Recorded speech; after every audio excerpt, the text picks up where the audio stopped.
पति को सही राह दिखा दिया। हिंदी कहानी। मिली को आज सुबह बिस्तर छोड़ने का मन नहीं कर रहा था।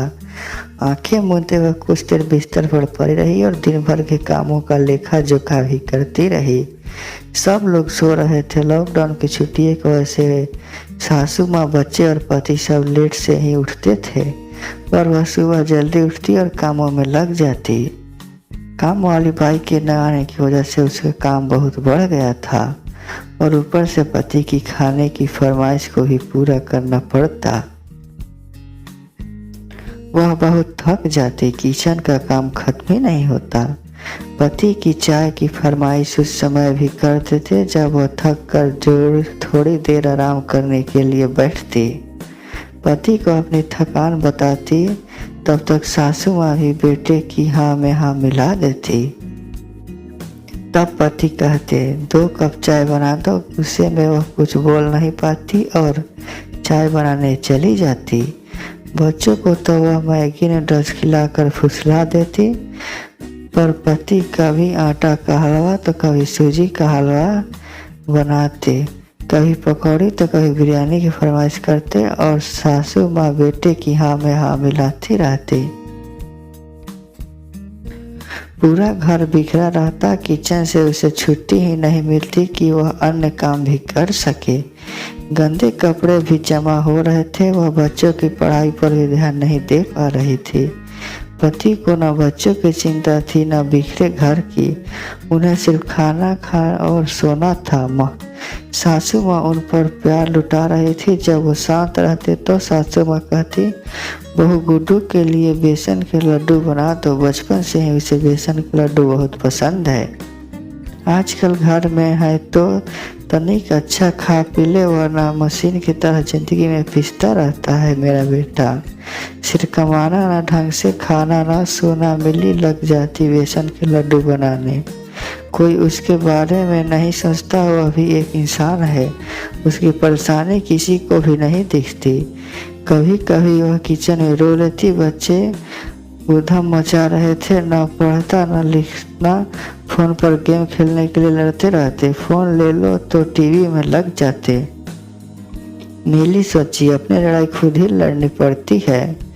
अब समय आ गया है मोर्चा संभालने का। वह बिस्तर पर ही पड़ी रही, उठी नहीं। कुछ देर में उसे नींद आ गई। जब पति सो कर उठे तो मिली को सोते देख झकझोर कर बोले, मिली मिली उठो।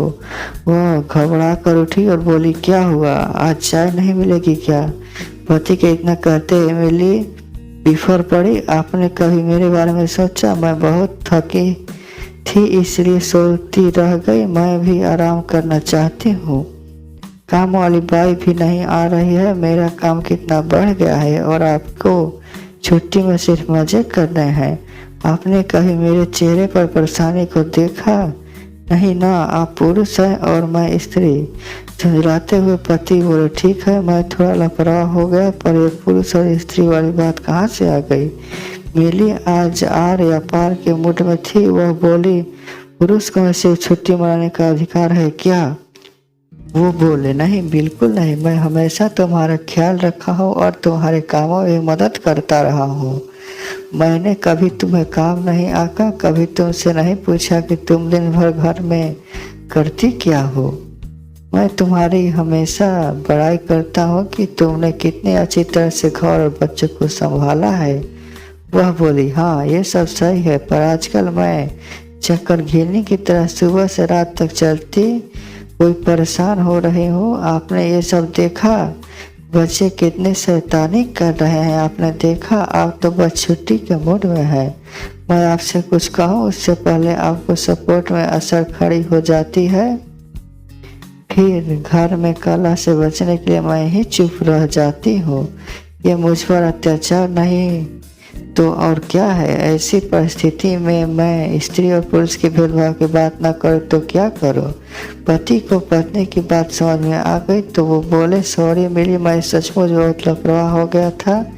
मैं भूल गया कि बच्चों और घर को संभालना सिर्फ तुम्हारी जिम्मेदारी नहीं है, मेरी भी है। तुम पर अभी काम का बोझ बढ़ गया है। हम दोनों मिलकर घर के बड़े हुए कामों को निपटा लेंगे और बच्चों पर भी ध्यान देंगे। मिली पति की बात सुनकर राहत महसूस की।